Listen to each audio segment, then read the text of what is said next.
పెట్టిందేమో నోవహు, బలిచ్చిందేమో నోవహు, ఇవ్వముందేమో దేవుడు, కాల్చింది దేవుడు. బలైపోయాడు, భస్మం అయిపోయాడు. అంటే మన మాటలు చెప్పుకోవచ్చు అన్నమాట. భస్మం. ఆ బలైపోతే ఆ బలిలో ఉన్న ఆరాధనలో యెహోవా ఎంతగానో ఆనందించాడు. అలాంటి ఆరాధన చేసే బిడ్డలే కదా నేడు కూడా ఆయన ప్రపంచంలో ఆరాధన జరుగుతున్న స్వచ్ఛమైన బలి ఆరాధన జరిగే ఆ ఆరాధన మాత్రమే ఆయన స్వీకరిస్తాడు. మిగతా ఆరాధనలు ఎట్లా ఉంటాయి? ఆచారయుక్తంగా ఉంటాయి, పవిత్రంగా, పరిశుద్ధులుగా. మంచివారిగా చేసే ఆరాధన మంచిగానే ఉంటుంది, నీతిమంతులుగా చేసే ఆరాధన నీతిగానే ఉంటుంది. ఈ రెండు ఆరాధనలో మహిమ ఉండదు దేవునికి. మనం చేసే ఆరాధన దేవునికి ఎట్లా ఉండాలా? మహిమతో నిండి ఉండాలి. మహిమతో నిండి ఉన్నప్పుడు మోషే కూడా గుడారంలో సమీపించాలి.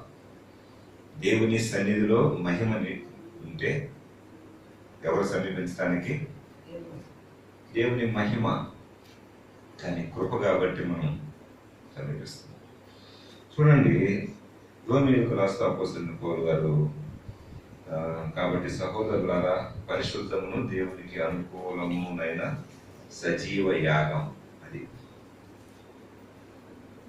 సజీవ యాగం అంటే బ్రతికుండి చచ్చిపోవడం. నోవహు ఆ బలి ఆ జంతువు పక్షి బలవటం చూశాడు. అది సజీవంగా ఉండి ఏమైపోయి బలి అయిపోయి, ఆ బలి అది పొగలాగా పొగే ఆ పొగ వెళతా ఉంటే దేవుడు ఆగ్రహించి సంతోషించి నోవహును ఆశీర్వదించాడు. ఇంకెప్పుడు కూడా ఇట్లాంటి కీడు, అది నాకు తెలుసు, మానవులు అసలు ఆ మాట నా చదవడం తర్వాత చదవాల్సింది కదా. మానవులు ఎప్పటి నుంచి ఎక్కడంట? బాల్యం నుంచి కూడా. అయినా కానీ నేను ఇట్లాంటిది ఎప్పుడు చేయడని అక్కడ ఒక గుర్తుగా ఇంద్రధనుసు అనేది ఒకటి పెట్టాను. ఈ మాట జ్ఞాపకం వచ్చినప్పుడు పరలోకంలో ఒకసారి పోయినసారి కూడా నేను చెప్పినట్టుగా గుర్తు, తండ్రి సింహాసనంలో తండ్రి కూర్చున్నాడు. ఆ సింహాసనంలో తండ్రి కూర్చుంటే ఇప్పుడు 4 జీవులు ఉన్నాయి.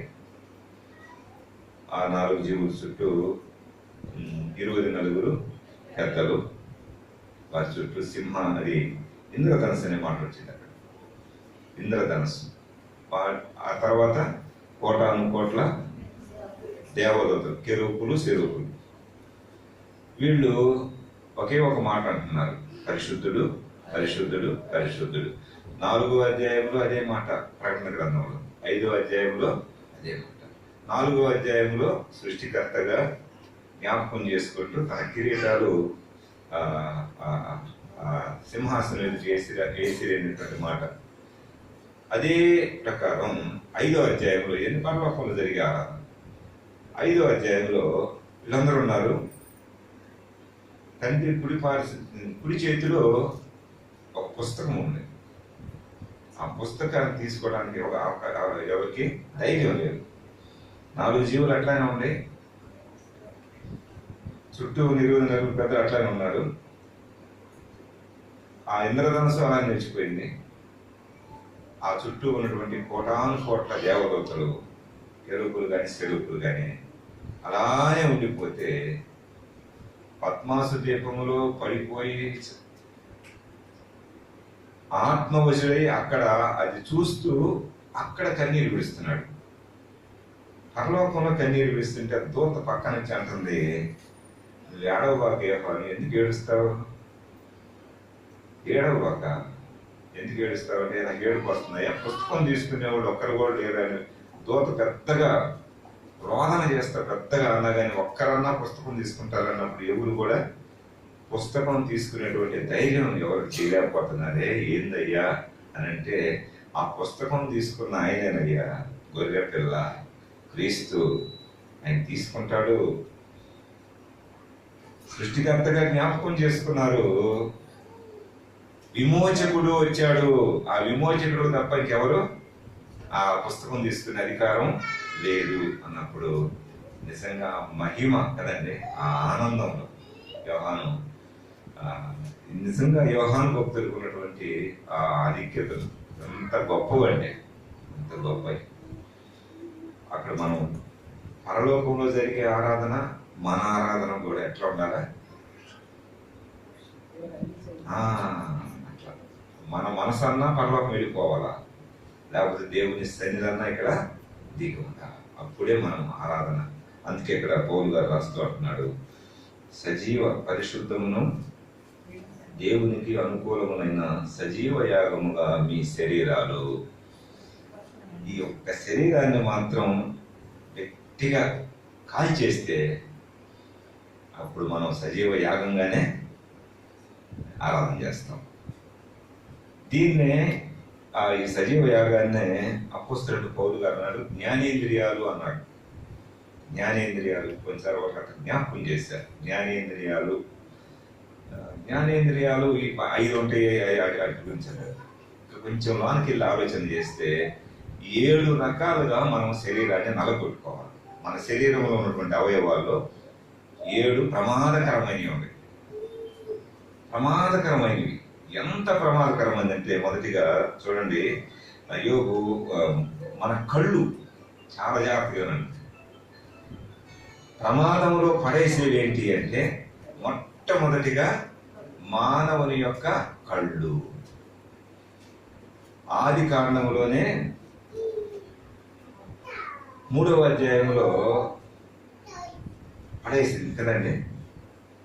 ఏం పడేసింది? ఆ స్త్రీని, అవ్వని పేరు లేనప్పటికీ ఆ స్త్రీని పడేసింది ఏంటి? ఆ బలహీనరాలేం కాదు, బలహీనరాలు కాదు, పడేసింది ఏంటి? చూపుకు రమ్యం, అంతే. చూడటానికి అందం. ప్రపంచంలో క్రైస్తవులను పడేసేది కానీ, లోకాన్ని పడేసేది కానీ నేత్రాశ లేక నేత్రం, కళ్ళు. ఈ కన్నుల గురించి యోగ భక్తుడు 31వ అధ్యాయం 1వ వచనంలో నిజంగా తీర్మానం చేసుకుంటాడండి. మొట్టమొదట రాయబడినటువంటి గ్రంథం అదే కదా, ఆది కాండం కాదు. మనం అనుకుంటాం ఆది కాండం అదే, వరుస బట్టి ఎట్లా మొట్టమొదట రాయబడిన గ్రంథం ఏంటి? యోగ గ్రంథం. చూడండి, యోగ గ్రంథం 31వ అధ్యాయం 1వ వచనం, కీర్తనలకు ముందుగా ఉంటుంది. నేను అంటే యోగు గారు నిజంగా ఎంత భక్తులంటే, ఆ యోగు భక్తుడు పలుకుతున్నాడు. ఆయనకు 5 రకాల శత్రువులు ఉన్నారు. ఇంట్లో భార్య తిడుతుంది. వచ్చిన స్నేహితులు నలుగురిలో లాయర్ ఒక ఆయన ఉన్నాడు, ఫిలాసఫర్ ఒక ఆయన ఉన్నాడు, ఇంకా రకరకాల వాళ్ళు ఉన్నారు. కదిలిస్తే చాలు లా పాయింట్లు అంటాడు ఒక ఆయన, కదిలిస్తే చాలు తత్వం అంటాడు ఒక ఆయన, కదిలిస్తే చాలు చాలా భయంకరంగా అన్నీ భరిస్తూ యోగు 31వ అధ్యాయం 1వ వచనంలో ఏమని రాయబడింది? నేను అని మనం కూడా అదేనండి చేసుకోవాల్సింది. నేను నా కన్నులతో నిబంధన చేసుకుంటుని, కన్యకను నేను ఎలాగూ చూచుతున్నాను. నిజంగా కన్నులతో నిబంధన లేకపోతే ఆరాధన చేయలేదు. కన్ను చూసిందల్లా కోరుకుంటా ఉంటాం. కన్ను ఎంత ప్రమాదం అంటే, టీవీ చూడాలి, సీరియల్ చూడాలి, వాక్యం పెడతా ఉన్నప్పుడు వాక్యంలో మధ్యలో ఏమొస్తాయి? అడ్వర్టైజ్మెంట్స్ వస్తాయంటే ఏం వస్తుంటాయి? నాకు టీవీ ఈ రోజు లేదు, టీవీ లేకపోతే ఇది ఉంది కదా అని అంటే దాన్ని కూడా కట్టుబాటు పెంచుతున్నాం దాన్ని. సీరియల్స్ ఇంకేదేదో అనుకోండి, ఇవి ప్రమాదకరమైనవి మనకి. భక్తులమే మంచోళ్ళం కాదంటలా, మన ఇంట్లోనే ఉంటాం, నీతిమంతులమైన ఉంటాం, అబద్ధం ఆడగలుగుతుంది, అబద్ధాలు చెప్పం. కానీ పరిశుద్ధతలో ఏమవుతుంది? ఆయన మహిమను మనం ఆస్వాదించలేకుండా మనకన్నీ ఏం చేస్తుంది? మనమే నిబంధన నుంచి తొలగిస్తుంది. దేవుని వాక్యం చూడు, చదువుకో అని అంటే చివరి పాట పాడతాం. ఇప్పుడు చదవాలని ఉంది కడుపు పోయి అంట, చదవాలని ఉంది నీ వాక్యం, ఇప్పుడు ఏమైంది గుడ్డోడి అయిపోయాయి. ఇవ్వాలనే ఉంది ప్రభుకి, ఇప్పుడే కుష్టి వచ్చింది చేతికి, అంటే నీకు లేదు ఏమంతా పోయింది ఆస్తికి వస్తుంది. చేయాలని ఉంది నీ సేవ, ఇప్పుడు కూర్చుంటే లేవాలా, లేస్తే కూర్చోలేం. అలాంటి పరిస్థితులు చూడండి, కన్ను చాలా ప్రమాదం. లూకాసు వార్త 11:34 కొంచెం సహాయం చేయండి, క్లుప్తంగా ముగించుకున్నాం. మన శరీరాన్ని తగలబెట్టుకుని ఆరాధన చేయాలి.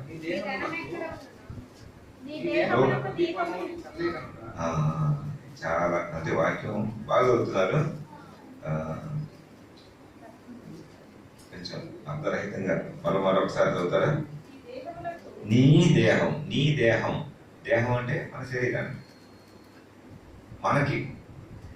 మనకే, వేరే వాళ్ళకి కాదు. నీ దేహమునకు దీపం అంట. మన దేహానికి దీపం. కళ్ళు ఏమంటాం? గుడ్డోడు అంటారంట. గుడ్డోడికి ఏం కనపడింది? మనం కళ్ళుండి గుడ్డోడు అంటున్నాం, కన్నుతో నిబంధన చేసుకోకుండా. 11:34 ఈ బైబుల్ నేను నా పాత బైబుల్ తెచ్చుకోపోయి ఈ బైబుల్ తెచ్చుకున్నాను. ఇది కలుసుకొని ఉంటుంది. అదైతే నేను వరుస తీయగలను వస్తాను. ఇది నేను అప్పుడప్పుడు తీసుకునే పాత బైబుల్ అయితే మాకు వరుస ఉంటుంది కదా, తెస్తున్నా కదా. లోకసవార్త దగ్గరికే పోయింది. ఇది ఎట్లా ఉందంటే అడకత్తెల్లో పెట్టినట్టుంది నా పని. చూడండి 11వ అధ్యాయంలో 34వ వచనంలో ఎవరు చెబుతున్నారు? తెలియదు కదండి, ప్రభువే. ఎవరు చెబుతున్నాడు? ఆరాధన చేసేవాళ్ళకి. అట్లా చెప్పుకున్నాడు. శిష్యులు అంటే ఆరాధన చేసేవాళ్ళే కదా.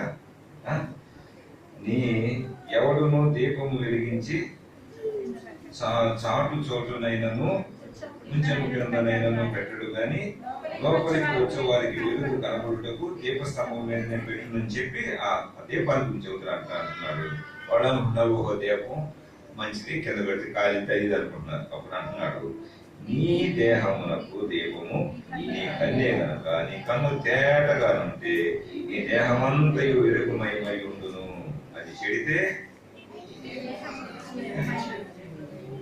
కన్ను అంటే వివాహ విషయాల్లో కూడా ఎంఐ కన్ను బాగది, ఎఫ్ఐ కన్ను బాగదు, అక్కడే కూలిపోతున్నాం. భౌతికంగా చూస్తున్నాం. కన్ను చూడటానికి ఏమేమి చూసింది? స్త్రీ రమ్యమైన చూసి మోసపోయింది. భక్తులంతా చూసి మోసపోయారు. తర్వాత మోసం నుంచి వచ్చిన వాళ్ళు ఉన్నారు, అలానే కళ్ళు కూడా తీపించుకున్న వాళ్ళు ఉన్నారు. మంచి భక్తుడు, వరం కలిగినటువంటి భక్తుడు కళ్ళు పోయిన తర్వాత, కళ్ళంతా పోయిన తర్వాత ఒక్కసారి స్తంభాలు తేలిస్తా అన్నాడు కదండి సంసోను. కళ్ళు ఉన్నప్పుడు విపరీతం అండి. పురుషుడు కానీ స్త్రీ కానీ ఎవరైనా అంతే. కన్ను దేహానికి దీపం. ఈ దీపాన్ని ఆర్పేసుకుంటే కళ్ళే చెడిపోయి చెడు చూపులు, చెడుగా ఇది చేస్తా ఉంటే టీవీ చూడటం చెడుతనమే కాదను. వార్తలు చూస్తున్నామన్నా, వార్తల తర్వాత ఇంకోటి వచ్చింది వాత పెట్టేది, వార్తల్లోనే వచ్చింది వాత పెట్టేది. చాలా జాగ్రత్తగా ఉండాలి. ప్రభువుని ఎట్లా చూస్తున్నాం మనం? దేవుణ్ణి దేవుడిగా చూడాలా. లేచి ఉదయకాలంలో కళ్ళల్లో నుంచి కన్నీళ్ళు వస్తే చాలా మేలు. మనకు ఒక బుడ్డి పెడతారు కదండి, కీర్తనకారుడు అంటాడు, అయ్యా దాంట్లో ఏం పడాలా? కన్నీరు పడాలా. కానీ అట్లా పడినే మనం వేరే వాటికి పండిస్తుంటాం. కొట్టుకోకూడదు లేదులే, అది వృధాగా మన కన్నీరు పెట్టకూడదు. మన కన్నీరు కూడా లెక్క ఉంది. ఆ కన్నీరు ఆ గుడ్లో పడితే అసలు ఆ గుడ్డి బాగుంటుంది. కన్ను జాగ్రత్తగా ఉంచుకుందాం. కన్నుల గురించి యోహాను గారే అంటాడు, శరీర, నేత్ర, జీవకుడము కన్ను ఉండటం మంచిదే కానీ నేత్ర ఆశ ఉండకూడదు. ఆ ఆశల్లో పడే మనం కొన్నిసార్లు కొరతల్ని దుఃఖపరుస్తూ ఉంటాం. కాబట్టి మన శరీరంలో ప్రమాదకరమైంది మొట్టమొదటి దాన్ని ఏం చేయాలా? అందుకే కన్ను మూసుకొని ప్రార్థన చేయమంటాడు.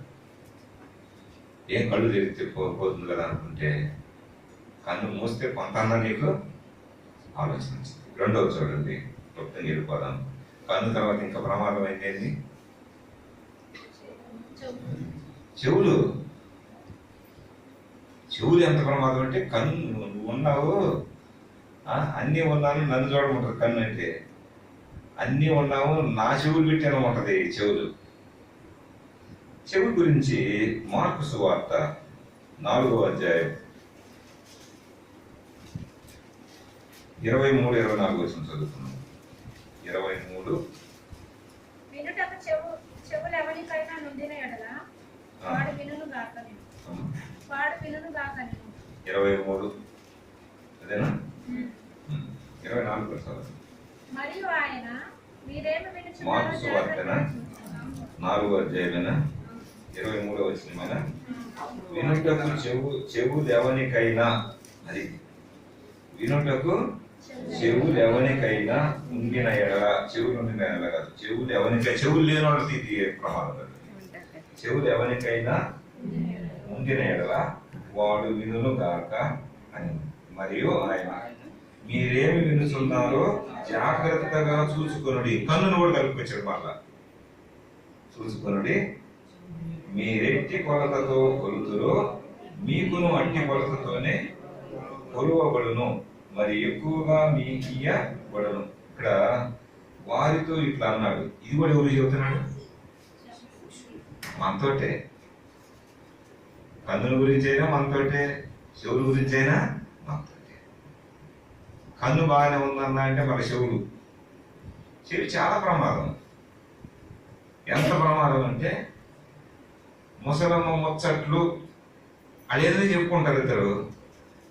ఈ దొరక చెవులు అన్నమాట. చెవులు కూడా ఎట్టంటే కన్నుకు దొరకలేదు.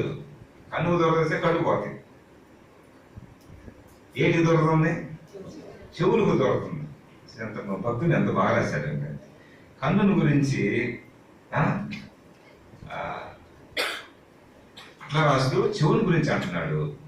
వినుట దేవుని వాక్యం. ఏం వినాలా? ఏం వినాలండి? దేవుని వాక్యం. ఒక మాట చదువుకుందాం. 2వ తిమోతి పత్రిక 4వ అధ్యాయం 3వ వచనం.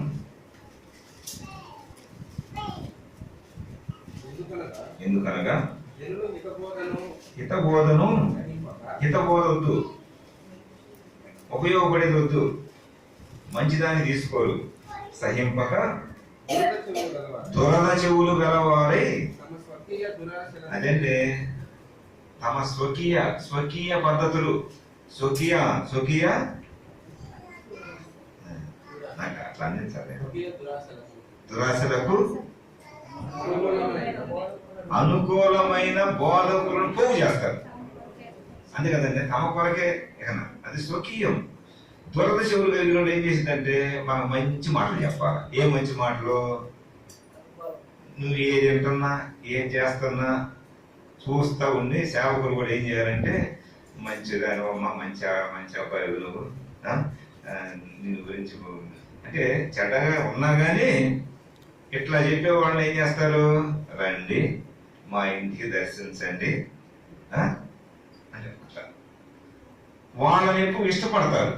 ఉన్నదన్నట్లు నువ్వేం వింటున్నావు? ఇదిగో చెడు పాటలు వింటున్నావు, ఇదిగో చెడుని ఏం చేస్తావు?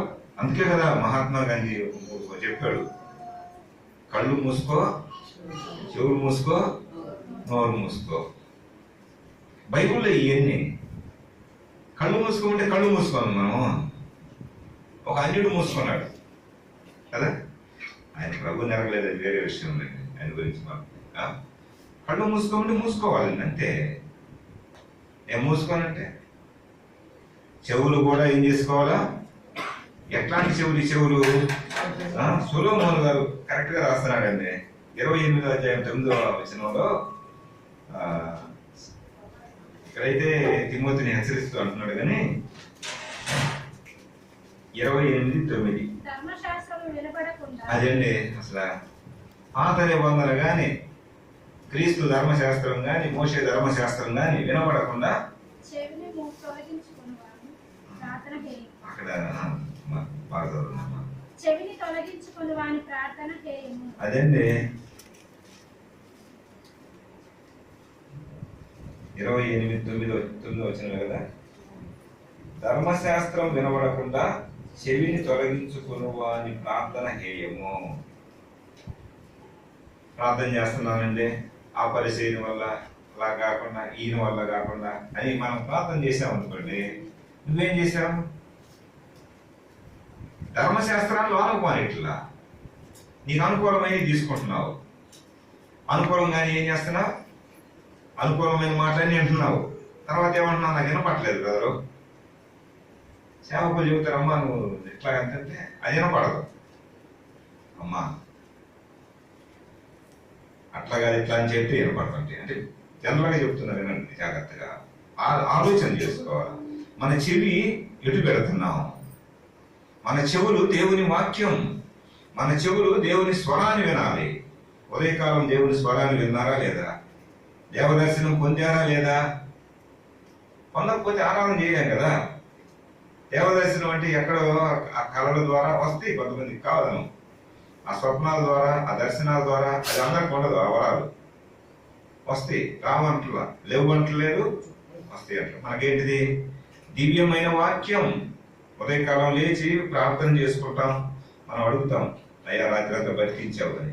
ఆ తర్వాత ఏం చేయాలి? బైబుల్ తీసుకొని చదువుతా ఉంటే అదే దర్శనం. ఆయన మాట్లాడుతూ ఉంటాడు, ఇదిగో నువ్వు వడ్డీ వ్యాపారం చేస్తున్నావా అని ఒక వచ్చింది అనుకో, ఉండలేదు దాంట్లో అని వచ్చినప్పుడు అప్పుడు ఏం చేస్తా?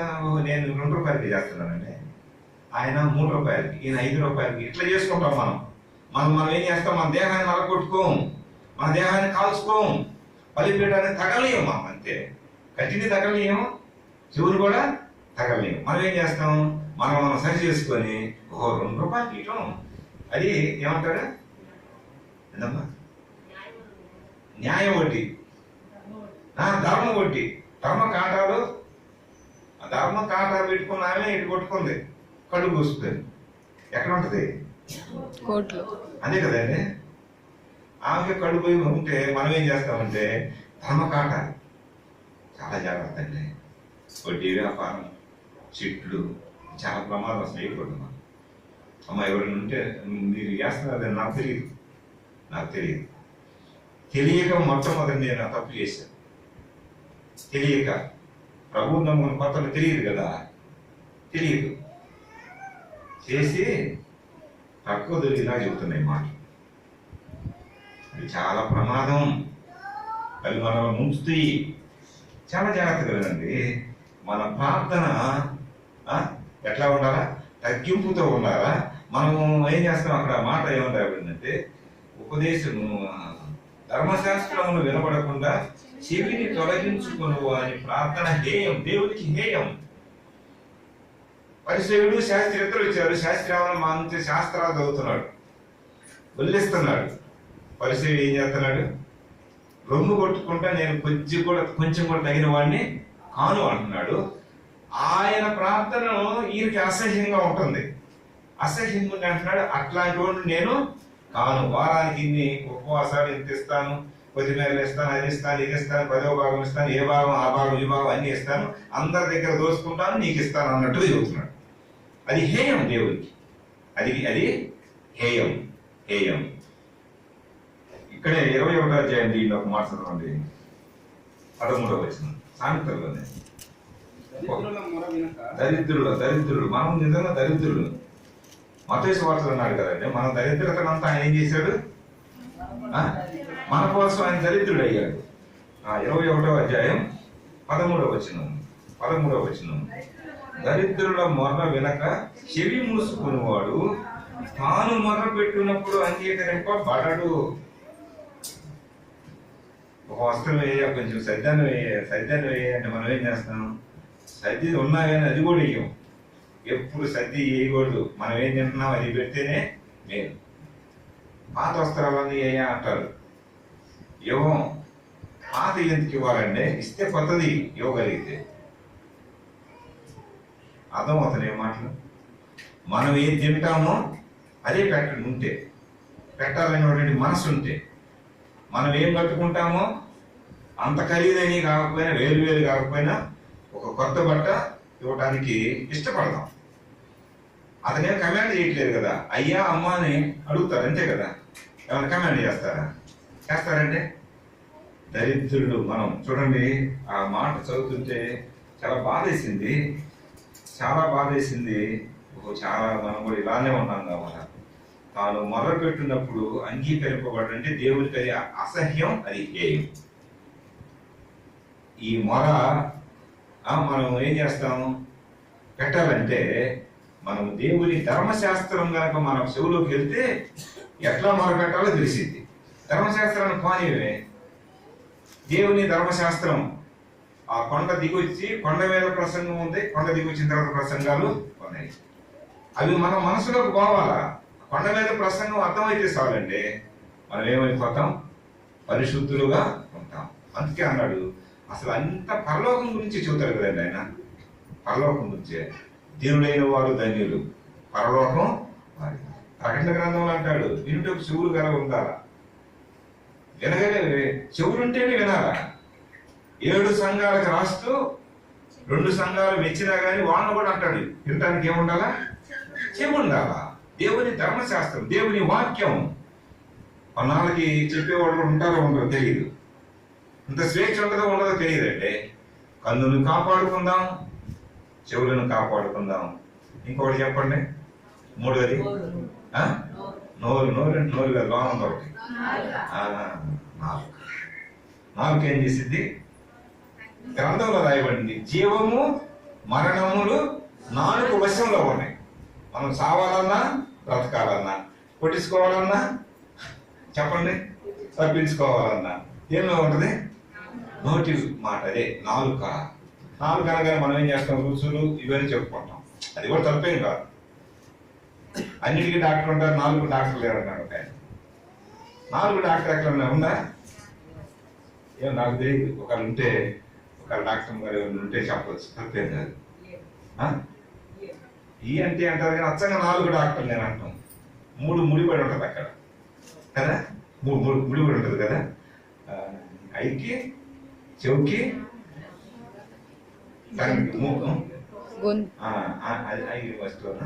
తిరిగి చెప్పాలి ఉంటుంది కానీ అచ్చంగా 4 డాక్టర్ అనేది ఎక్కడ లేదు. విన్నాం, ఈ 4 ఎంత ప్రమాదం అంటే, ఎంత ప్రమాదం అంటే దాన్ని ఉంచుకోవాల్సినట్టు ఉంచుకోవాలి. ఇది సినీ పాటలు పాడుతూ ఉంటారు అప్పుడప్పుడు.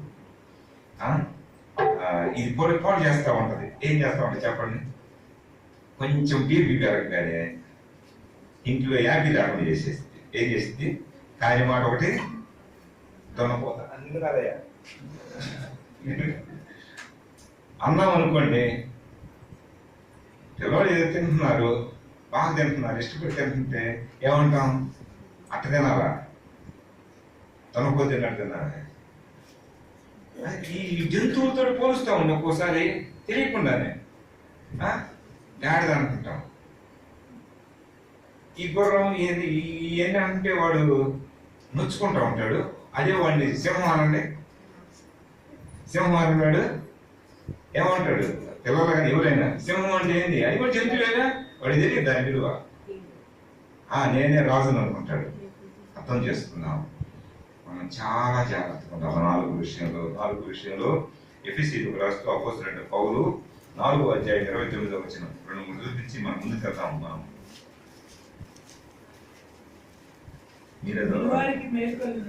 వినువారికి మేలు కలుగునట్లు అవసరమును బట్టి క్షేమ అభివృద్ధి, క్షేమం ఉండాలా, దానిలో అభివృద్ధి, ఆ అభివృద్ధికరమైనటువంటి అనుకూల వచనములనే కొడుకుడు గాని దుర్భాష ఏదైనను మీ నోట రానీయకుడి. వినువారికి మేలు కలగాలి. కొత్తగా వచ్చిన వాడు కానీ, పాత ఉన్నటువంటి వాడు కానీ దేవుని సేవకులు ఏం చేస్తారు? దేవుని దగ్గర మొరపెట్టి చెబుదామని వస్తారు, ఎక్కడికి వస్తారు, దేవుని దగ్గర తీసుకొని వస్తారు. సామాన్యంగా రావు, వారికి నిద్రపోయిస్తే రావు, వస్తాయండి, వారికి కళ్ళు వస్తాయి నిద్రపోయిస్తే. అక్కడి నుంచి తీసుకొని వచ్చి ఏం చేస్తారు చెప్పండి? అక్కడ మాట రాయబడింది, వినువారికి మేలు కలుగునట్లు అవసరమును బట్టి క్షేమాభివృద్ధికరమైన మాటలు అనుకూలమైన వచనమే పలుకుడు. కానీ ఇక దేవుడు ఇచ్చాడు కాబట్టి అని ఇర్మియా అలా కుమరించాడు అనుకోండి. ఇర్మియా ఏం చేస్తాడు? ఇర్మియా ఏమన్నాడు? ఒక్కరు అన్నం పెట్టినాడు ఇర్మియాకి. ఎందుకు చెప్పండి? ఒక్కరు నమ్ముకున్నాడు లేదు ఆయన దగ్గరికి వచ్చి. ఆయన దాకా ఎందుకు లేదు? బాప్తిస్మం ఇచ్చి యోహాను ఏమన్నాడు? సర్ప సంతానము అన్నాడు. ఇంకేదో కాని మాట అన్నాడా లేదా? ఎందుకు అన్నాడు? భక్తుడు కదా, భక్తుడే ఇర్మియా, భక్తుడు కదా, కన్నీటి ప్రవక్త. దేవుడు ఇచ్చిన మాటలు చెబుతా ఉంటే అబద్ధ బోధకులు, అబద్ధ ప్రవక్తలు ఇచ్చి కొట్టారు ఆయన్ని. రాజు కళ్ళు పోతీరా అంటే ఈయన తీసుకెళ్ళి ఏం చేశారు? వాళ్ళు అంటారు, రాజా నీ కళ్ళు బావు, ఏం బావు, బ్రహ్మాండం ఉంటావు అన్న వాళ్ళకి ఏమన్నా రాజవస్త్రాలు వేశారు. ఉన్నదన్నట్టు చెప్పిన వాళ్ళకి ఏం చేశాడు? నీళ్ళ లేని దాంట్లో దింపటం కదా, బందీ గృహంలో పెట్టడం, రోజు ఒక పూటే ఆ రొట్టెలు ఇవ్వటం. కన్నీరు విడుస్తున్నాడు. అలాంటి ప్రవక్త కదండి. ఎంత గొప్ప ప్రవక్త అండి, ఎంత గొప్ప ప్రవక్త. చూడండి, ఒక మాట చదువుకుందాం. మనం అనుకూలమైన వచనాన్ని వినాలి కదా. వినుటకు బుద్ధి పుట్టాలంటే ఏం చేయాలా? వచ్చేటప్పుడు ఒక మాట అనుకోవాలా, దేవా ఈరోజు మా సేవకులతో ఏం మాట్లాడుతున్నారు, మాతోటి ఏం మాట్లాడిస్తారు, మా సేవకులకు మాట్లాడే మాటలు మేము వినేటటువంటి బుద్ధి మాకు కలుగు చేయ అయ్యా. సేవకుల మాటలు దేవోక్తులుగా మేము వినాలి. బాలాకు బిలాం దగ్గర దేవోక్తులే కానీ ఖచ్చితంగా దేవోక్తులై. బాలాకు ఏదో బిలాం బోధకుడు ఏదో చేద్దాం అనుకున్నాడు, కానీ దేవుడు మాత్రం ఏం చేశాడు? 4 జాగ్రత్త పెట్టుకో, శపించుకుంటే శపించడం కాదు, నేనేం చెబుతాను అదే అన్నాడా లేదండి? అట్లానే ఉంటాడు. దేవోక్తి లేకపోతే సంఘం ఏమైపోతుంది, దేవోక్తి లేకపోతే ప్రజలు ఏమైపోతారు. చూడండి ఈ మాటలు 120 దాటేద్దాం. యాకోబు పత్రిక 1:26 ఏమంటారు చెప్పండి? అది సండే స్కూల్ వాళ్ళకి సుపరిచితమైన వాక్యం. యాకోబు నోటికి ఏం పెట్టుకోవాలా? అసలు ఎవరన్నా నోటికి కళ్ళెం ఉందంటే కళ్ళెం దేనికి పెడతాం? చదువే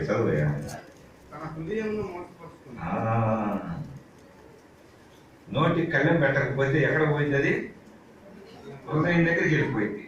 1వ అధ్యాయం 26వ వచనంలో భక్తుడు చెబుతున్నాడు మన కోసమే, ఎవడైనను నోటికి కళ్ళెము పెట్టుకొనక తన హృదయమును మోసపరుచుకొనుచు భక్తి గలవాడునని అనుకుని ఎడల వాని భక్తి వ్యర్థమే. నోటికి ఏం పెట్టుకోవాలా? ఎవడైనాను నోటికి కళ్ళెం. ఎవడైనాను అంటే మనం ఉన్నాం లేదా దాంట్లో. నోటికి ఏం పెట్టుకోవాలా? నోటికి పెట్టుకో. కళ్ళెం ఎవరు పెడతారు? గుర్రానికే పెడతారు నాకు తెలిసి. ఇంకేదైనా పెడతారా? ఇదేంటి పెట్టరు, గాడికి కూడా పెట్టరు. చండాలంగా అరిసినది దానికి కూడా పెట్టరు. పెడతారండి? దేనికి పెట్టరు? గుర్రానికి ఎందుకు పెడతారు? గుర్రానికి ఎందుకు పెడతారు? ఆలోచన చేయాలి కదండి. గ్రంథంలో రాశారు గుర్రానికే కళ్ళు పెడతారని. మీరు కూడా పెట్టుకోండి అని మనం అన్నాడు. అంటే గుర్రం కంటే మనం ఏమయ్యాం? సకిలింపు. గుర్రము సకిలింపు అంటారు కదా, సకిలించిద్ది. గుర్రం సామాన్యమైంది కాదు. కళ్ళెం లేకపోతే అసలు ఇటు పోయితే కూడా తెలియదు. కళ్ళకు కూడా ఇది పెడతారు దానికి. ఏంటి ఏమంటారు? అటు ఇటు చూడకుండా దాని చూపు భయంకరంగా ఉంటుంది. ప్రపంచంలో భయంకరమైన చూపు ఏంటంటే గుర్రానికి ఉంటుంది. అది ఎటు పోయిందో తెలియదు. ఈ కన్ను ఒక విధంగా చూసిద్ది, ఈ కన్ను ఒక విధంగా. మన కళ్ళు రెండు ఒక విధంగా చూస్తేనే, లేకపోతే ఒకటి అటు ఒకటి ఇటు ఉంటే మనం ఏమవుతాం? ఏట పడతాం. మనకు అందుకే డాక్టర్ గారు చెబుతారు, ఇది ఈ కంటిలో ఎంత పవర్ ఉంది, ఈ కంటి ఎంత పవర్ ఉంది కాబట్టి 2 పవర్లు సరి చేసి ఏం చేస్తారు? కనిపించేటట్టు చేస్తాడు. గుర్రం చాలా భయంకరం. కళ్ళెం పెట్టుకోవాలండి నోటికి. కళ్ళెం పెట్టుకుంటే అప్పుడు ఏమైంది? నాలుగు ఏమైంది? మడత పడిపోయింది. కళ్ళెం లేకపోతే నాలుగును తగలబెట్టుకోవాలా, చెవులను తగలబెట్టుకోవాలా, కంటిని కాల్చేయాలా. ఇవన్నీ దహనం అయితేనే, ఈ దహన సంస్కారం జరిగితేనే మనం ఆరాధన చేయగలం. అందుకే సజీవ యాగంగా, నిజంగా కళ్ళలో ఇది పెట్టుకునే పని లేదు, నిజంగా తీసుకొచ్చి నిప్పు పెట్టుకునే పని లేదు. సజీవ యాగంగా. సజీవ యాగం అంటే బ్రతికి ఉండి కన్ను జాగ్రత్త చేసుకోవాలా, చెవులను జాగ్రత్త చేసుకోవాలా, ఇంకదేం జాగ్రత్త చేసుకోవాలా. ఇప్పుడు అసలు వస్తుంది చూడండి. కళ్ళు కనపడుతున్నాయి, చెవులు కనపడుతున్నాయి, నాలుగు కూడా కొంచెం తెరిస్తే నాలుగు కనపడింది. కనపడంది ఒకటి ఉంది, చెప్పండి. మనస్సు. నిజమండి. మాట్లాడదాం చూడండి. కొలస్సీ పత్రిక 3:2 త్వరగా ముగించుకున్నాం.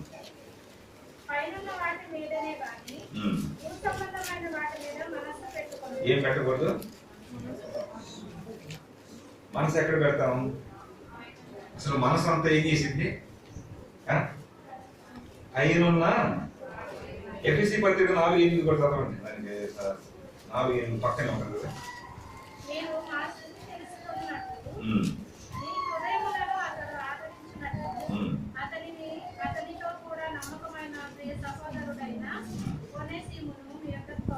అమ్మా ఎఫ్ఎస్సి 4:8 కదా. అందుచేత ఆయన ఆరోహణమైనప్పుడు చెరను చెరగా పట్టుకుని పోయి మనుష్యులకు ఈవులను అనుగ్రహించనని చెప్పబడి ఉన్నది. ఏంది పట్టుకునేది? ఎవరు పట్టుకెళ్ళారు? యేసు ప్రభు చనిపోయినప్పుడు ఆ పాతాళంలో ఉన్నటువంటి అంచులో ఉన్నటువంటి వారిని చెరగా పట్టుకుని వెళ్ళాడు. బాగానే ఉంది. మరి చెరగా పట్టుకుని అంటే మనకి ఇదంతా ఎందుకు? ఆయన మనసు ఎంత మంచిదో చూడండి. మనసు పాడైపోతే ఏమైంది చెప్పండి? నేను నిద్రపట్టలేదు అంటారు. ఏంటంటే నా మనసు బాగలేదు అంటారు. ఏదో ఒక సమస్య ఏం చేసింది మనల్ని? కంటి కంటే ప్రమాదకరమైంది, చెవుల కంటే ప్రమాదకరమైంది, నాలుగు కంటే కూడా ప్రమాదకరమైంది. నిద్ర పట్టకపోతే మన మనసు ఎట్లుంటది? చెప్పండి. ఆయన చనిపోయి అదిగో పాతాళములో ఉన్నటువంటి వారిని కూడా నిద్ర లేపి, వాస్తవానికి అక్కడ పాతాళములో అంచులు ఉన్నారు. పాతాళంలో పడినట్టు ఎప్పుడు అట్నే ఉంటారు.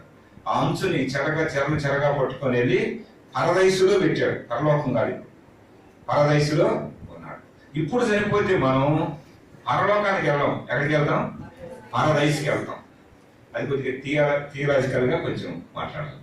ఒకసారి మన వాళ్ళు ఏం చేస్తారంటే నమ్ముకుంటే పరలోకం అని స్వార్థ చెప్పేటప్పుడు కరెక్టేలే కాదను. ఏనండి, మనం మనసు ఏం చేసింది? మనం ఒక్కోసారి అసూయ చేత, దుష్టత్వం చేత, కాని ఆలోచనలు వచ్చి కదా మన మనసు అంతా పాడైపోయి ఏం చేసింది? మనకి నెమ్మది లేకుండా చేసింది, మన ఇంట్లో వాళ్ళు కూడా నెమ్మది లేకుండా చేసింది. అందుకే మన మనసుని ఏం చేసుకోవాలా చెప్పండి? స్వాధీన పరచుకోవాలి. దీన్నే ఇంకొక మాటగా చెప్పుకుందాం. ఈ మనసు, ఈ హృదయం, ఈ రెండింటిని కలిపి ఇంకొకటిగా ధ్యానం చేద్దాం. చూడండి. 4వది మైండ్. ఇది కనపడింది కూడా, కానీ దాన్ని కూడా ఏం చేసుకోవాలి మనం? అదే ఇందాక ఉదాహరణ కూడా చెప్పాను. ధనవంతుడు తర్వాత పేదవాడు ఇద్దరు ఎక్కడికి వెళ్ళారు? చనిపోయారు. ఒక ఆయన పరదైసుకి వెళ్ళాడు, ఇంకొక ఆయన పాతాళంలో ఉన్నాడు. పాతాళంలో ఉన్నటువంటి ఆయన పాతాళంలో ఉండేటువంటి ఆయన పరదైసులో ఉన్నటువంటి లాజరు కనపడుతున్నాడు. ఈయనకి భూలోకంలో ఉండగా లాజరు అంటే తేలిక భావం. చాలా మంది భక్తులు కూడా కనిపించవచ్చుగా, చాలా మంది ఉండొచ్చుగా, ఉండరా? లాజరు ఒక్కడే ఉంటాడు అక్కడ. చాలా మంది ఉన్న ఈయన చూడు పాతాళంలో ఉన్న పొగ దగ్గర ఏమంటున్నాడు? ఆ కూలోడిని పంపించు, ఆ బానిసనే పంపించాలని లాజర్ని అడిగాడా లేదా? ఇంకెవరిని అడిగాడా? చాలా మంది ఉన్నారు. ఈయన మనసు ఎట్లుంది? ఈయన మనసు ఎట్లుంది చెప్పండి. పాతాళంలో కూడా అల్లాడుతున్నాడు అంటున్నాడు, కానీ ఏమంటున్నాడు? అప్పుడు మధ్యలోకి వచ్చాడు అబ్రహాం వచ్చి అంటున్నాడు, నువ్వు జీవించినంత కాలం నీ మనసు ఎట్లుంది? పేదలన్నా ధైర్యం, కనీసం తిండికి ఒక్క పూటన్నా లేనోడు వాడికన్నా నీ పడేటువంటి ఆ మొక్కలు కూడా తినేలా. ఇప్పుడు ఆయన ఎక్కడికి రావడం లేదు, నువ్వు అక్కడికి పోరాడు. మధ్యలో ఉంది ఒక అగాధం, మధ్యలో ఉంది ఒక లోయ, మధ్యలో ఉంది పక్కనే ఉన్నట్టుగా ఉంటది. ఇక్కడ ఏముంది? లోయ. మన మనసు కూడా చాలా జాగ్రత్తగా పెట్టుకోవాలా. మనసు చెడిపోతే మనం అంత శరీరం మొత్తం చెడిపోయింది. అందుకే మన వాళ్ళు అంటారు, ఎందుకు పిచ్చి పట్టి తిరుగుతున్నారంటే ఆయన మనసు బాగలేదు, ఆయన మనసు బాగలేదు. ఎందుకంటే నాకు నిద్ర పట్టలేదు. ఎందుకంటే నీ ధ్యాస ఏదో ఉంటుంది, నీ ఆలోచన ఏదో ఉంటుంది. ప్రభు బిడ్డలే కొంతమంది నిద్ర పట్టకుండా అన్న నిద్ర కోసం ప్రార్థన ఏంటంటే ఎవరో 10,000 ఇవ్వలేదంట. ఎవరు చెప్తున్నా, వాళ్ళు చెప్పింది కూడా లక్షలు పోయినాయి అంట. ఉన్న వాస్తవాలు ఇవి. ఏంటంటే అదే వ్యాపారం. ఇంకేం నిద్రపట్టింది? అర్థం చేసుకోండి. ఇంకొక మాట చదువుకుందాము. 5వది 6, 7, 2, 3 10 నిమిషాలు ఉన్నాయి. 10 నిమిషాలు ఇంకా ముందే ముగిస్తాను. చూడండి, ఈ మనసు కంటే ప్రమాదకరమైన ఇక్కడ ఉంది లోన ఒకటి. ఏంటిది? లోన ఇవన్నీ మనసు లోన, అదే మనకు తెలియదు. అసలు మనసు ఉన్న కూడా చూడండి, మనసు బాగలేదు, మనిషి బాగున్నాడు, మనసు బాగలేదంటారు. ఇంకొకటి ఉంది మనల్ని ఆడించేది, హృదయం. చూడండి ఒక మాట, ఆదికాండం 6వ అధ్యాయం 5వ వచనం. ఇక్కడ 2-3 వచనాలు చదవాల్సింది తప్పదు.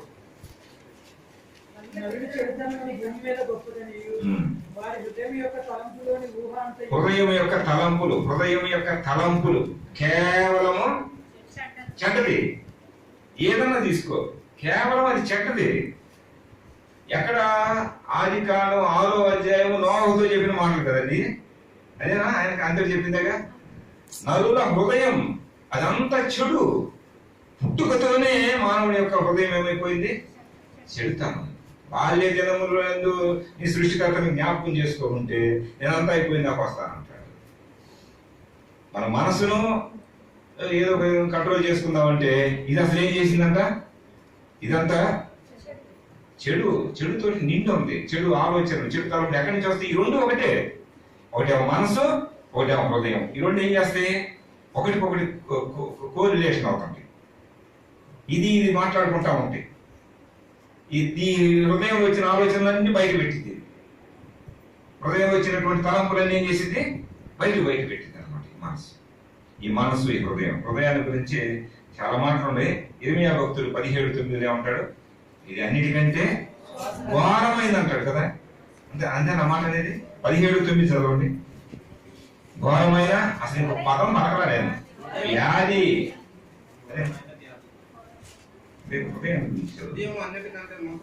మోసకరమైంది, అది ఘోరమైన. ఎక్కడ ఉంది వ్యాధి? ఈ హృదయం, ఈ మనసు, రెండిట్లో ఏముంది? ఘోరాతి ఘోరం చేస్తుంది. మనల్ని ఎవరితో మాట్లాడే పని లేదు. కన్ను బాగుంది, చెవులు బాగున్నాయి, నాలుగు బాగుంది, నా మనసు కూడా బాగుందంటే ఈ మనసు ఏం చేసిందంటే హృదయం దగ్గరికి వెళ్తా ఉంది. ఈ చెడు తలంపులు, ఈ చెడు ఆలోచన, చెడు యొక్క ఆలోచనలు ఏం చేస్తుంటాయి? మనిషిని ఘోరాతి ఘోరంగా వ్యాధిలోకి దించుతాయి. పాపం అనేటువంటి ఘోరత. అక్కడ చెట్లు గురించి చెబుతాడండి. అక్కడ ఆ చెట్లు గురించి అది ఒక వేరే ప్రసంగం ఉంది. 3 రకాలైనటువంటి దేవుని ఎరిగిన వాళ్ళు ఒక చెట్లు, ఎరగని వాళ్ళు ఒక చెట్లు, వ్యాపారం చేసేవాళ్ళు ఇంకో చెట్లు ఉంటుంది. ఆ చెట్లు అప్పుడు ఆయన చెబుతున్నాడు, అయ్యా హృదయం బాగు చేసుకో, హృదయం ఘోరాతి ఘోరమైంది, నిన్ను చెడగొట్టేది అదే అని అంటూ ఎహెజ్కేలు కూడా చెబుతాడు. మత్తయిలో ఉంటది. ఇంకొక మాట చదువుకుందాం, దాన్ని ముగించుకుందాం. 51వ అధ్యాయం కీర్తన 10లో కీర్తనకారుడు ఏమంటాడు? నా హృదయంలోని తలంపులన్నీ, నా బాల్య దినం నుంచి కూడా తలంపులన్నీ ఎట్లాంటివి అంట? చాలా. దావీదు మహారాజు చెప్తున్నారు, ఈ హృదయం, ఈ హార్ట్ అనేది మనం ఏం చేస్తామంటే అది కొన్నాళ్ళు బతికించుకొని అదే దాన్ని ఏం చేస్తాం ఓ పెద్ద తిరిగి చేసుకొని బతికించడం ఇది మంచిదే కాదు అట్లా. దానికంటే కూడా దానిలో ఉన్నటువంటి తలంపులు, దానిలో ఉన్నటువంటి ఘోరమైనటువంటి వ్యాధులు మనసులోకి వస్తే ఈ మనసు ఈ రెండు ఏం చేసింది చెప్పండి? మనిషిని నెమ్మది లేకుండా నమ్ముకున్న మనకు కూడా ఏం చేసింది? నెమ్మది లేకుండా చేసింది. చాలా జాగ్రత్త పెట్టుకోవాలా. కళ్ళు జాగ్రత్తగా ఉండాలా, చెవులు జాగ్రత్తగా ఉండాలా, నాలుగు జాగ్రత్తగా ఉండాలా. ఏది పెట్టుకోవాలి అది ఖచ్చితంగా చెప్పాడు. మనసును కంట్రోల్లో పెట్టుకోవాలా, హృదయాన్ని జాగ్రత్తగా ఉంచుకోవాలా. చివరికి చెప్పి నేను ముగిస్తాను. ఏంటి చెప్పండి? చేతులు ఉంటాయి, కాళ్ళు ఉంటాయి. ఏముంటాయి? చేతులు కాళ్ళు ఉంటాయి కదా, ఉన్నాయా లేవా? చదువుదాం ఒక మాట. 24వ అధ్యాయం 4వ చరణంలో కీర్తనకారుడు 144వ అధ్యాయం 4వ చరణం, అక్కడ 4వ చరణం, ఇక్కడ 4వ చరణం. గుర్తుపెట్టుకోవడానికి కూడా సులభంగా ఉంటుంది. 24వ అధ్యాయం 4వ చరణంలో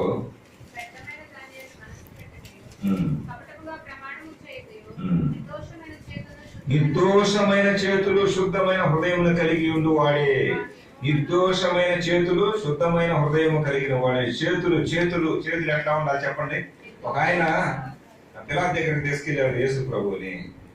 ఆయన ఏం చేసుకున్నాడు? చేతులు కడుక్కున్నాడు. ఎందుకు కడుక్కున్నాడు? ఆయనకు తెలుసు యేసు ప్రభు మంచివాడని. ఆయనకు తెలుసు యేసు ప్రభు ఏ పాపం చేయలేదని. ఆయనకు తెలుసు యేసు ప్రభు మరణానికి సంబంధించింది ఏది కూడా అంత ఘోరమైంది ఏది చేయలేదు, అసలు ఏం చేయలేదని తెలుసు. కానీ వారి కేకలు, యోధా మతస్థులు ఉంటారే, పరిసయ్యులు, శాస్త్రులు, వీళ్ళంతా ఒకటైపోయారు. వాళ్ళలోనే ఇంకా చెప్పాలంటే యూదులంతా ఏమయ్యారు? కట్టకట్టుకున్నారు, కేకలేస్తా ఉన్నారు. కేకలు. ఆయన కావాల్సింది పిలాతు కుర్చీ కావాలి. వాళ్ళ కేకలే కలిసింది కానీ అక్కడ నిజం. కానీ ఆయనకు అర్థమైంది. పట్టుకెళ్ళాడు. అయ్యా నన్ను క్షమించుకుని ఏం చేశాడు? చేతులు కట్టుకొని వచ్చాడు. చేతులు ఎట్లా ఉండాలా? నిర్దోషం. ఏ దోషం చేయకూడదు ఈ చేతులు. చేతులతో ఏం చేస్తామండి? కాని పనులు చేస్తారు. లంచగొండితనం,